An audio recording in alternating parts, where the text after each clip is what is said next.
Hello students, welcome to my YouTube channel. आज हम +3 4th semester Odia पढ़िया इलेक्टिव ओडिया पढ़िया तार प्रथम गल्प जोड़ा देछि बुढ़ा संखळी हैला सेटा पढ़िया। देखिया कोन हेछि, देखिया फगुण मास शेष भाग रे को उदुदिया खरा बेले 60 वर्ष बुढ़ाटी संखा टोकईटी मुंडे गाँ मझे जाउथाय। बुढ़ाटीर दांत सब पड़ जाइथिला, केश गुड़िक पाची धला हो जाइथिला।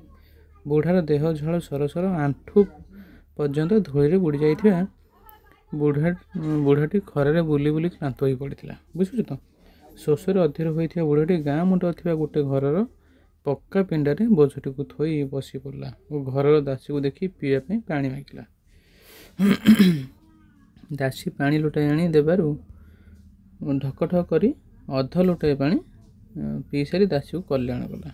से घर बहु शांताणी शंखा रक्षार इच्छा थिबारु दासी शंखारी बुढ़ा को घर भीतर डाकिला। बुढ़ा शंखा टोकईटी धरी कौन शबर दरचापार हो पक्का दुआर पाखरे ठिया है। भीतर दुआर मुहरे मुंडरे ओढ़ना दे ठिया होइथिया बहुटी दासी उद्देश्य की शंखा अच्छी पचारिया अति धीरे कहबारु दासी बहुटी गले से बुढ़ा मनीषटा ताकू एत लाज कौन। बुझुछ तो निजे बहु शांताणी आसी टोकईरु शंखा बाछंतु। दासीर कथा बहुर मन को पाइबारु से हस हस मुहरे टोकईबाकू आसी ठिया है। बहुटी थिला अनिंद्य सुंदरी, तार चंपा फूल परी देह और गोल मुहटी रे हस फुटी उठुला। ता गोरा देहरे नाली मयूर कंठिया कस्ता खंडिक आहुरी सुंदर लगुला। बुझ तो गोटे चाउल गढ़ा बहुटी को देखी बुढ़ार आखि पूरी उड़ला। एते सुंदर बहु से केबे आगुरु देखि नथिला। बुढ़ा आखि फेराई न पारि एक ध्यान ता आड़ू चाहि रहिला। एक विमल आत्मीयतार बुढ़ार पाटी खोलिला नहीं। किछि क्षण पर बुढ़ा मुह फिटाई की शंखा नेबु मा बोली बहुटी को पचारिला। बुझुछ बहुटी को आसमान तार शंखा अच्छी कि बोली पचारे बुढ़ा ता मिठा स्वर पुणी आत्मतृप्ति हो गला। से बहुटी कौन पचारा ना आसमान तार शंखा अच्छी बोली से पचारा है। बारंबार से मिठा स्वर बुढ़ा कान में बाजिया को लगिला। बुढ़ा पाखरे से शंखा नहीं परे कले आनीदेव बोली कहला। ता पाखरे थिबा रंग झिलिरी बौल फुलिया बिछामालिया चून टिपी इत्यादि शंखा अच्छी से नेबाकू बुढ़ा बहुटी को कहला। बहुटी टोकईरु बाछि बाछि मुठाए शंखा पसंद कला। बुढ़ा शंखा मुठा को बहु हाथ में अच्छी देवाकू बहुटी कौन कहबार बहुटी लाज है। तार कौन हो बहुर लाज भाव देखी बुढ़ा निजक ता पुओ बोली कहला है। पुआटी को कौन माँ लाज करे बोली सेमिति कही। दासी बुढ़ा और बहुकर कथबार्ता शुणी जोर हसी उठी बहु उद्देश्य कहला बहु माँ ताणी अच्छा बुढ़ा पुओटी पाइले। दासीर कथा शुणी बहुटी लाजाई जाई दूर बोली कही शंखारी बुढ़ा को हाथ बढ़ाइला। एते सुंदर निखोल हाथटी बुढ़ा आगुरी देखि नथिला। चंपा कढ़ी परी आंगुली गुड़ी को देखी बुढ़ा मन मन भाविला एहीपरी हाथ मनीषर होई न पारे।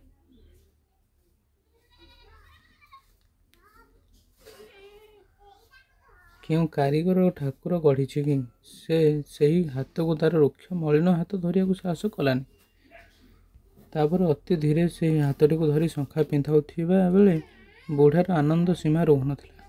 सेतिकी ता जीवन समस्त आनंद तृप्ति से हाथटी को धरिबार अछि। सबुदिन से ही हाथ में शंखा पिंधता कि बोली बुढ़ा भाविला। बुझुछ तो बहुटी शंखा पिंधुथिबा बेले सासू सेठी पहुँच जाए दासी को शंखा किणुथिल कि बोली पचारे। शंखार दाम केते बोली पचारे। बुढ़ा शंखा मुठार दाम नेब बोली कौन दाम नेब बोली कही। कौन दाम नेब बोली से कही। शाशुर चिगर शुणी शंखारी बुढ़ा माँ ठारू पुओ कौन दाम नेब बोली कहबारु शाशु आश्चर्य चकित हो माँ कौन लो बोली दासी को पचार। दासी हस हसी सब कथा कहबारु शाशु हसी हसी कहले एथर दाम नहीं जाओ आउ थर को सेमि दब। शाशुंकर कथा शुणी कही से तार माँ को शंखा पिंधाई से दाम नेब नहीं। शंखा मुठाक से गरीब हो जीवनी एति कही से शंखा टोकईटी धरी एका थरे बाहरी गला। ଦାସୀ ପଛରେ ଗୋଡ଼ାଇ ଗଲେ ବି ବୁଢ଼ା ଆଉ ପଛକୁ ଫେରି ଚାହିଁଲାନି। ବୁଝୁଛି, କିନ୍ତୁ ପଛରେ ସେ ଯେଉଁ ତାଙ୍କ ଘର ଦାସୀ ଗୋଡ଼େଇ ଗୋଡ଼େଇ ଗଲା ଯେ ନା ପଇସା ନେଇକି ଯାଉ ବୋଲି। ବୁଢ଼ା ମନା କଲା, କହିଲେ ମୁଁ ସେ ପଇସା ନେବିନି ହେଲା। ତାର କହନ୍ତି ସେଦିନ ଠାରୁ ବୁଢ଼ା ଶଙ୍ଖାରି 2-3 ଦିନରେ ଥରେ ସେ ଗାଁକୁ ଆସେ। ଶଙ୍ଖା ଗୋଟେ ନିତ୍ୟାନୀ ଦ୍ରବ୍ୟ ନୁହେଁ ଯେ କେହି ସବୁଦିନ ସେଟାକୁ କିଣିବ ନୁହେଁ। ତଥାପି ବୁଢ଼ା ବୋହୂଟିକୁ ଦେଖିବା ଆଶାରେ ନିୟମିତ ବ୍ୟବଧାନରେ ଆସେ। ବୁଝୁଛି, ଘର ଭିତର ଦୁଆର ପର୍ଯ୍ୟନ୍ତ ଯାଇ ଶଙ୍ଖା ନେବ ବୋଲି ଡାକେ। ବୁଢ଼ା ଡାକ ଶୁଣି ବୋହୂଟି ଝୁମୁରୁ ଝୁମୁରୁ କରି ଦୁଆର ଆଗରେ ଆସି ଠିଆ ହୁଏ।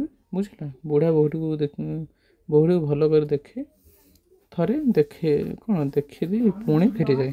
ଦିନେ ଦିନେ ବୋହୂଟିର ଆସିବା ଡେରି ହେଲେ ଦାସୀ ହୁରି ପକାଇ ଡାକିଦିଏ, ବୋହୂ ସାଆନ୍ତାଣୀ, ଏ ତୁମ ପୁଅ ଆସିଲାଣି ବୋଲି। ବୁଝୁଛି, ଦାସୀ ବୁଢ଼ାର ଡାକରେ ବୋହୂଟି ଆସି ଦୁଆର ମୁହଁରେ ଠିଆ ହୁଏ। ନୂଆ ଶଙ୍ଖା ନେବୁ ବୋଲି ବୁଢ଼ା ପଚାରିଲେ ବୋହୂଟି ମୁଣ୍ଡ ହଲେଇ ନାହିଁ କରେ। ବୁଢ଼ା ଫେରିଲା ବେଳକୁ ଭାବେ ତା ମାଆର ଆସମାନ୍ ଶଙ୍ଖାରେ ଶ୍ରଦ୍ଧା। ସେହି ଶଙ୍ଖା ମୁଠାଏ କରି ସେ ତା ମାଆ ପାଇଁ ଆଣି ତା ହାତରେ ପିନ୍ଧାଇ ଦେବ। ବୁଢ଼ା ମନେ ମନେ ଠିକ୍ କଲା, ଆସନ୍ତା ରଜ ସଂକ୍ରାନ୍ତି ବେଳକୁ ଯେମିତି ହେଲେ ମା ଲାଗି ଆସମାନ୍ତର ଶଙ୍ଖା ମୁଠା ଆଣିଦେବ। ମା ହାତ ଦେଖାଇବ, ସେ ପିନ୍ଧାଇ ଦେବ। ଏକଥା ଭାବି କ୍ଷଣି ବୁଢ଼ାର ମନ ଭାରି ଉତ୍ଫୁଲ୍ଲ ହୋଇ ଉଠିଲା। ବୁଝୁଛି, ବୈଶାଖ ମାସ ଆସିଲା ହେଲା। ବୈଶାଖ ମାସ ଆସିଲା। ବୁଢ଼ା ସବୁଦିନ ଖରା ବାଟ ଚଲା ପାଣି ପିଆ ଦେହରେ ଗଲା ନାହିଁ।